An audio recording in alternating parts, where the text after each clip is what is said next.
1070s nang ipatayo ni William the Conqueror sa syudad ng London. Makalipas ang halos 1,000 taon ay matatag pa rin na nakatayo at nagsisilbing bakas ng kasaysayan at lagim sa Inglaterra. Ito ang Tower of London. Matapos ngang makubkob ni William the Conqueror ang Inglaterra, ay agad siyang nagpatayo ng mga stone fortress sa London bilang depensa at pagpapakita ng kanyang kapangyarihan. Sa ginawa niyang ito ay marami ang namangha, kabilang ang mga Londoners o ang mga nananahan sa lugar. Ang Tower of London ay sinasabing inabot ng 20 years bago natapos, kung saan karamihan sa mga ginamit na bato dito ay mula pa sa Pransya at mga Ingles naman ang nagbuo o ang nagtrabaho dito. Sa panahon nitong si Henry III at Edward I ay lalong lumaki ang tanggulan, kung saan dumagdag pa ang mga panibagong mga pader at mga maliliit pang mga tower. Sa panahon ngayon, ang Tower of London ay ang pinakamalaki at masasabi ring pinakamatibay na kastilyo. Sa paglipas ng panahon, ang tore ay nagamit ng mga hari at reyna para maprotekta ng kanilang mga pag-aari at maging ang kanilang mga sarili. Dito iniimbak ang mga armas ng kaharian hanggang 1800s. Ang Tower London din ang nagkokontrol ng supply ng pera ng bansa. Dahil nandito ang Tower Mint, kung saan ginagawa ang mga coins mula sa pamamahala ni Edward I hanggang 1810. At syempre dito rin tinatago ang mga mahalagang bagay at ang mga kayamanan hanggang sa panahon natin sa ngayon.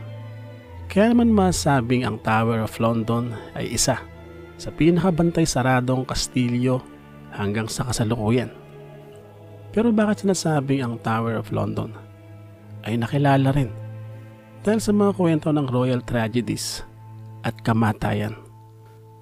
Sa panahon ng tinatawag na War of the Roses, sa Tower of London sinasabing pinaslang si Henry VI noong 1471 at sumunod namang naglahong parang bula ang dalawang anak ng kanyang karibal na si Edward IV. Nang bawian kasi ng buhay itong si Edward IV, ang trono ay naipamana sa kanyang 12 taong gulang na si Edward V. Samantala ang tiyuhin nitong si Edward V, ang duke ng Gloucester na si Richard, ay ang naging Lord Protector. Pero ayon sa mga historiador ay may pagnanasarap itong si Richard na makuha ang trono sa kanyang pamangkin. Kaya naman noong June 1483, nang may deklarang illegitimate child itong si Edward V, ay agad inagaw nitong si Richard ng trono. At dito na nga siya naging hari at tinawag na Richard III.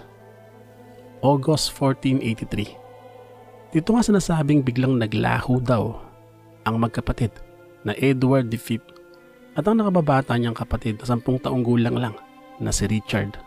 Walang iba kung hindi sa Tower of London kung saan sila nakapiit. Siyempre ano pa bang iisipin? At yun din ang naging paniniwala ng marami, bagaman wala namang ebidensya, na ang kanilang uncle ang mismong nagdispatcha sa kanila. Ang pagkawala ng magkapatid ay sinasabing isa sa pinakamisteryosong pangyayari sa kasaysayan ng Tower of London. Hanggang noong 1674 ay 2 kalansay ang natagpuan sa lugar. Ito'y sa ilalim ng hagdan. Bagaman 1933 na lamang na pag-aralan ang mga kalansay na ito. At ayon sa pag-aaral, ang mga nasabing buto ay mula sa buto ng 2 bata na kasing edad ng 2 batang nawawala, si Edward V at ang kanyang kapatid na si Richard. Sa panahon naman ng mga Tudors ay nakilala ang mga pamosong Yeoman Warders na naging simbolo rin ng Tower of London sa matagal na panahon.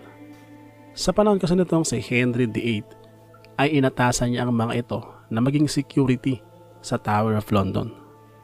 Sa ngayon tinatawag din silang Deep Eaters at ganoon pa rin naman ang kanilang tungkulin, ang bantayan ng tore. Sa kabila naman ng maraming nakabalot na dilim o lagim ay meron din dito nakapaloob na chapel, ang Chapel Royal ng St. Peter at Vincula, kung saan dito nagdadasal ang mga hari at reyna. At dito rin nililibing ang ilang mga matataas na tao na pumapanaw. Sa Tower of London din ini-entertain at tinatanggap ang mga matataas na tao o panauhin mula sa ibang lugar. Sinasabing pinaganda nitong si Henry VIII ang tower. Ito'y bilang paghahanda sa koronasyon ng pangalawa niyang asawa na si Anne Boleyn noong 1533. Dito sila nagdiwang at nagpakasaya bago sila nagtungo sa Westminster Abbey para nga tuluyang makoronahan noong June 1, 1533. Kung babalikan natin, ay hiniwalayan nitong si King Henry VIII ang kanyang unang asawa na si Catherine of Aragon. Sa kadahilanang hindi raw siya mabigyan ng anak na lalaki nito at muli nga siyang nag-asawa sa katauhan nitong si Anne Boleyn. Kung gusto niyong malaman ng mga buong kwento, ay meron din tayong miniseries dito sa ating channel ng ilang mga topic patungkol kay Henry VIII, sa kanyang napangasawa na si Anne Boleyn at ang mga iba pang Tudors. Ilalagay ko na lang din ng link ng mga videos sa comment section dahil nga nakapaloob din sa mga kwentong ngayon ang tragic na sinapit nitong si Anne Boleyn. Yun na nga, 3 taon lang na mabilis ang lumipas. Matapos ang koronasyon nitong si Anne Boleyn ay muli siyang bumalik sa Tower of London. At sa pagkakataong iyon ay para ipiit na. Ito'y dahil sa akusasyon sa kanya ng adultery at treason. Bagaman inilagay naman sa maayos na kalagayan sa tore, ay hindi naman siya nakaligtas sa kanyang hatol na kamatayan.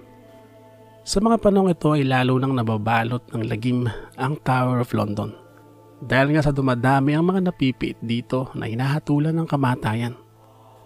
Ang tore ay tila nag-aanyaya sa hindi magandang kapalaran ng mga napapadpad dito, lalo na sa panahon ng mga Tudors kung saan ay naging pangunahing kulungan nito ng bansa. Dahil kung tingin ng kaharian na isa kang banta, ay tiyak na makukulong ka dito. Samantala, sa panahon naman itong si Queen Mary I o si Bloody Mary ay pansamantalang inilagak sa Tower of London itong si Elizabeth I, pero hindi raw isang bilanggo, pagkos para iiwas daw siya sa mga pwedeng mga impluwensya sa kanya. Samantala ito namang si Lady Jane Grey ay napiit din sa Tower of London bago siya hatulan ng kamatayan sa pamunuan nitong si Queen Mary I dahil sa kasong treason. Sa kasong treason din nakulong ng 2 beses bago hatulan din ng kamatayan itong si Sir Walter Raleigh noong 1618.